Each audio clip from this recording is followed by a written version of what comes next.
All right, let's get right into it. Today, we're talking about a feeling I think a lot of us know all too well. That sense of being out of sync. You know, like you're operating on a completely different clock from a world that seems to worship speed above everything else. I mean, really, have you ever felt that?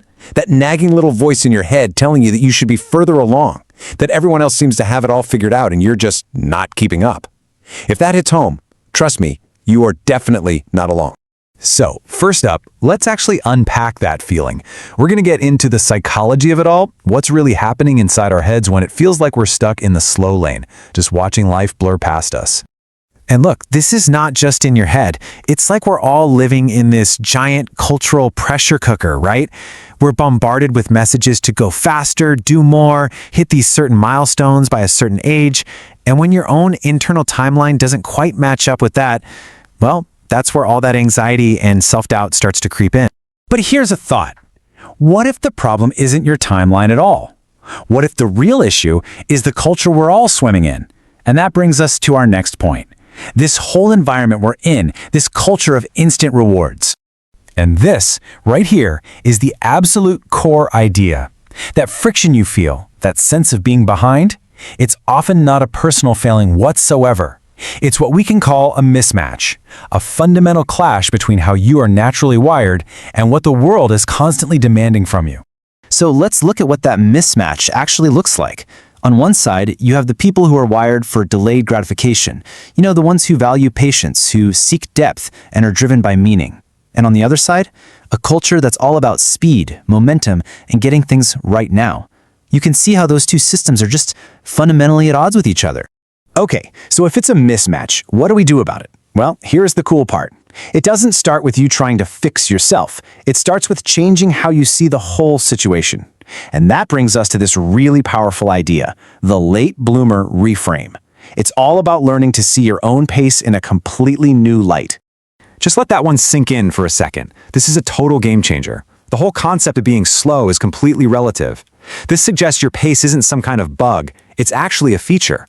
Your internal system isn't lagging behind. It's optimized for something else entirely.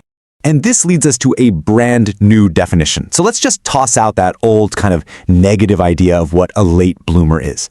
The redefined late bloomer is someone whose very nervous system is built to prioritize the richness of depth over the rush of speed, and the real weight of meaning over the fleeting thrill of just moving forward.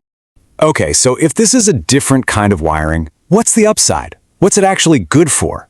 Well, let's dive into the hidden strengths that come with this different rhythm. We're talking about the profound advantages of valuing depth over speed. What this reframe really does is it changes the main question you ask yourself. Our culture is constantly screaming, how fast can you go?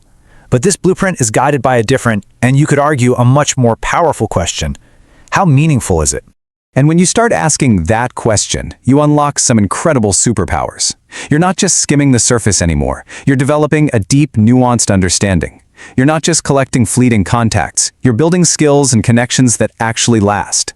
You're driven by an internal compass of meaning, not just the forward push of momentum. Basically, you start operating on a timeline of purpose. Now, I know what you might be thinking. This all sounds great, but how do we actually live it? How do you put this into practice when the world is still moving at 1,000,000 miles an hour?